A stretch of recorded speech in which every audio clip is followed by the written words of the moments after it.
Hello, everyone, and welcome to today's webinar, Evaluating the Shape of Museum Data. My name is Bradley Lutke, and I will be your moderator. Before we start, I would like to provide some information about our company and introduce today's presenter. Lucidea is a software developing company specialized in museum and archival collections management solutions, as well as knowledge management and library automation systems. Our brands include Sydney, Presto, Argus, Archivera, Eloquent, and Quadrastar. Now I would like to introduce today's presenter, Rachael Cristine Woody. Rachael specializes in museum collections management systems, digitization technology, digital project management, and digital usership. During the course of her career, she has successfully launched multiple digital projects that include advanced digitization technology, collaborative portals, and the migration of collections information into collections management systems. She is also a popular guest author for our Lucidea Think Clearly blog and has provided us with many great webinars that are listed on our website. So please feel free to check those out after today's session. Take it away, Rachael. Great. Thank you so much, Brad, and to Lucidea for having us today, and for you, the audience, joining us for this webinar. Today, we're going to cover the evaluation piece, specific to how we go about evaluating the data that we have, specifically in collections management systems. We're going to specifically look at evaluating the quality of our museum data in a CMS, the format of this museum data, and then we're also going to talk about the location of the museum data, as well as any digital assets that we tend to connect with our museum data. And then, of course, leaving you with some additional reading where you can do a deep dive into the topic after our session today. So getting into the evaluation piece and specifically defining what do we mean by quality data? So when we use this definition moving forward throughout this webinar, we're thinking, is the data accurate and complete? Is the data located in the right fields and in the right format in our collections management system? Do the records that we make for our collections and for our object level meet the minimum requirements for our content standards that we follow as an industry? And in general, does the data follow best practices, both from an industry perspective, as well as any local best practices you may have at your own museum?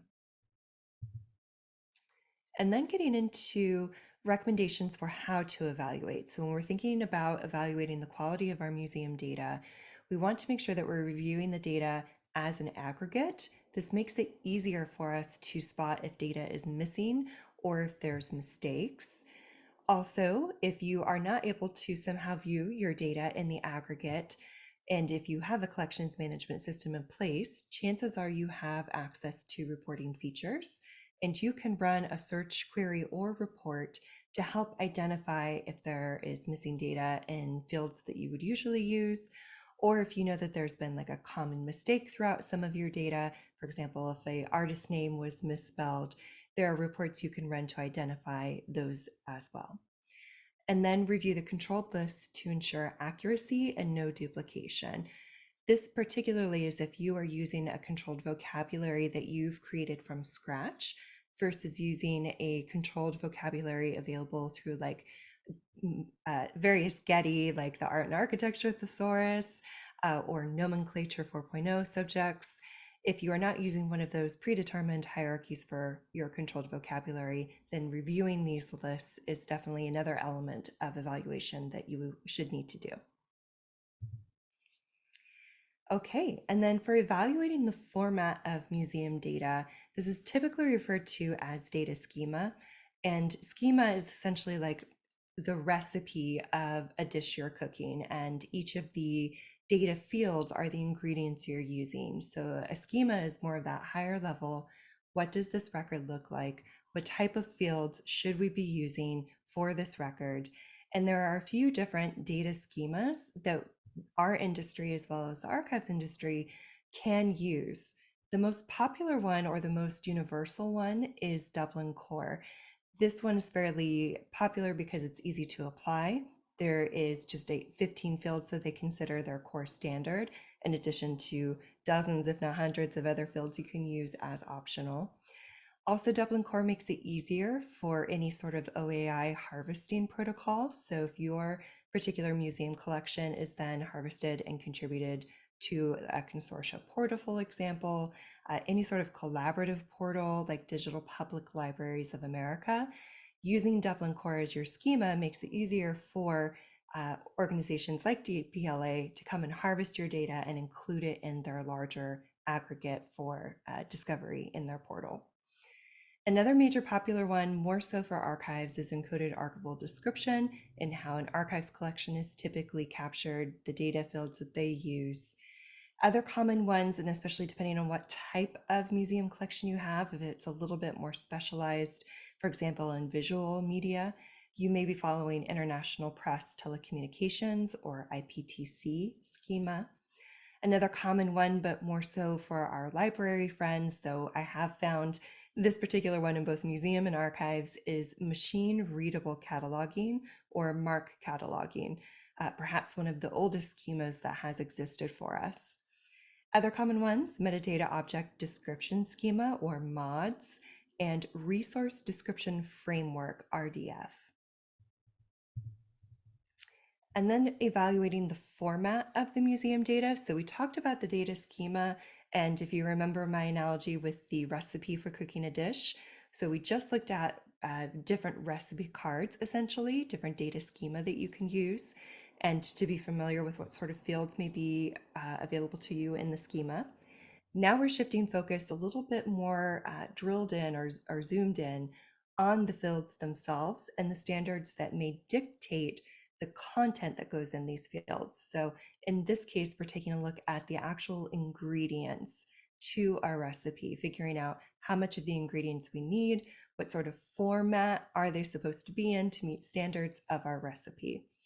And so when we're evaluating at this field level, the types of fields you're going to run into are free text fields, which means you can enter in numbers, alphabet, symbols, etc. It's free text. You can enter in any sort of type of format.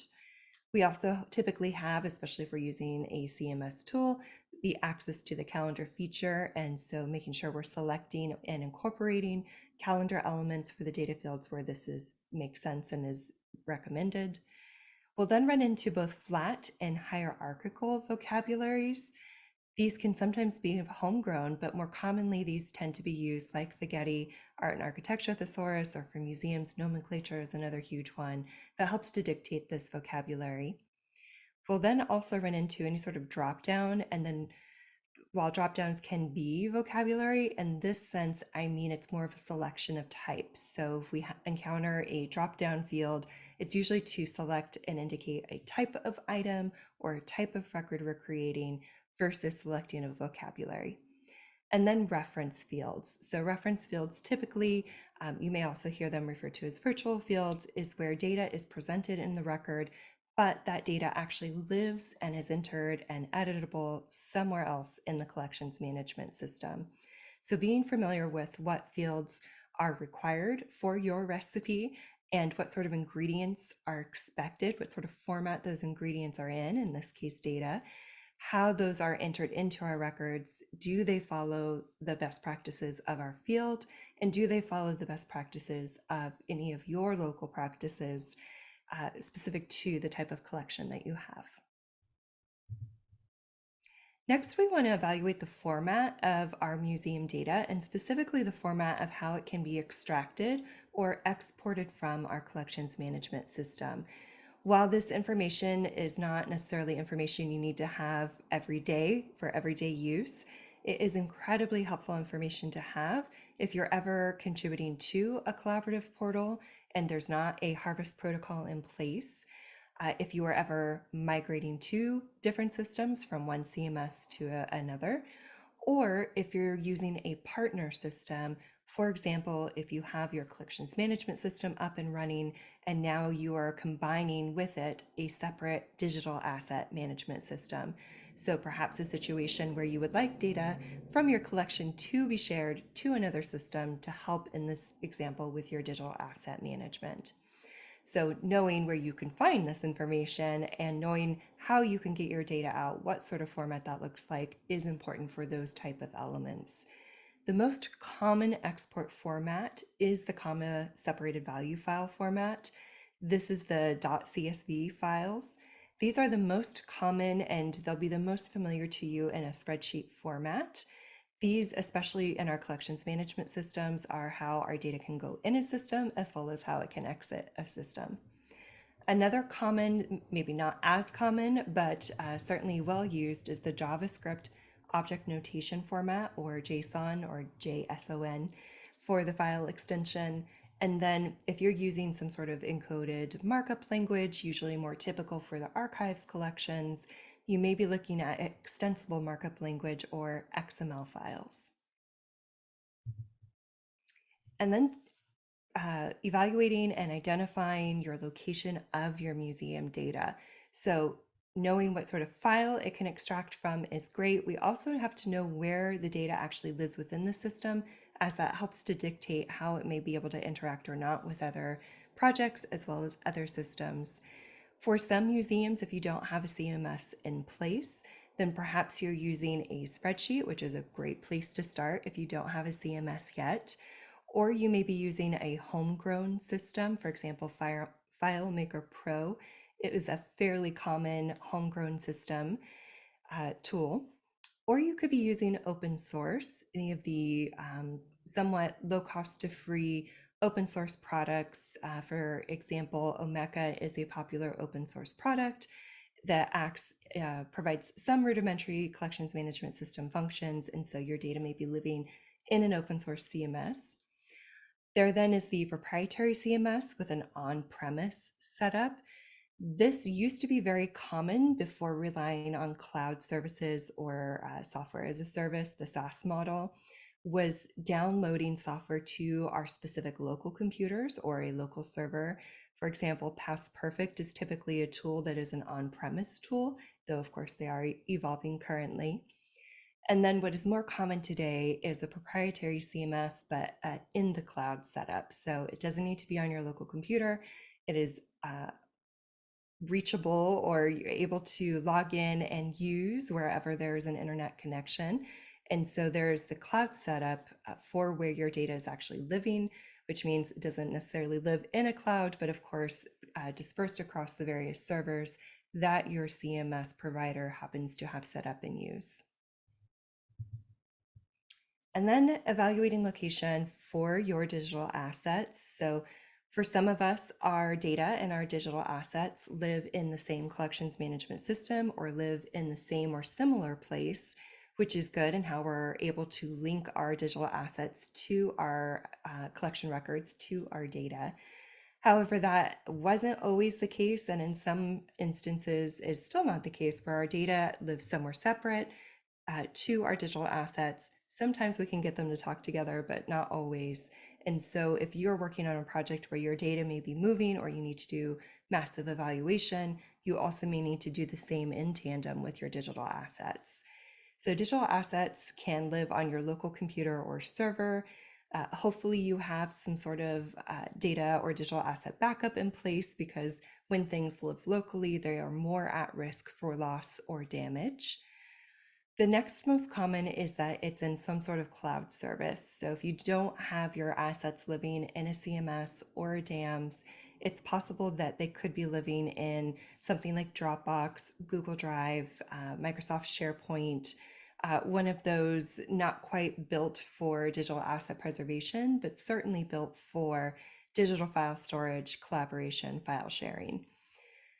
The next option is that they are in a separate system. So beyond just like a typical cloud document sharing service, something that is specific for the actual capture, management, and preservation of digital files. So in this case, it will usually look like a digital asset management system.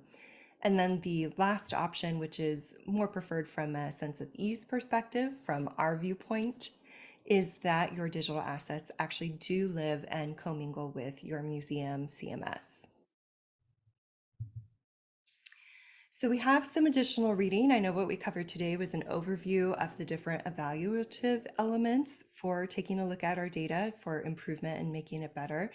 If you want a deep dive on any of these topics, we have several other additional reading blog posts that talk about digital asset management systems, what are the differences between DAMs and CMS, where there's some overlap, where there's not, as well as different advice on thinking about sustainable cataloging, thinking about creating sustainable data, and how having a more robust and better CMS can help us do our jobs better. So depending on what aspects of the topic that we covered today are of most interest to you, we definitely have some reading material if you would like to dive in further.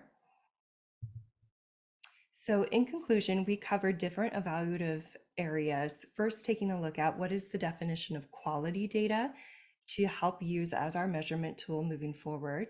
We then looked at evaluating the format of our museum data. So what does the actual format of our data look like? Where is it going into? We then took a look at location, as that can impact various aspects of how we evaluate data as well as how we contribute our data. So evaluating the location of where our museum data lives, as well as evaluating location of where our digital assets live, because those aren't necessarily always together. And then we just left you with some additional reading. And speaking of additional reading, if you haven't already, please check out the Museum Digital Projects and You, Where to Begin book. This book helps build on the collections management system topics that we've talked about in the previous e-publication with Lucidea. So this one very much now focuses on, okay, digital projects, how to begin, how to start setting up the structure, and how to make them sustainable no matter what size your particular team is. So I encourage you to go check that out, courtesy of Lucidea Press. And with that, I will hand it back over to Brad. Thank you, Rachel, for the wonderful presentation. And to our audience, if you have more questions on any of our software or about our company, our contact details are on the screen. Please feel free to reach out, and please stay tuned for more webinars and content related to this series. On behalf of the Lucidea team, I thank you all for attending, and until next time, thanks.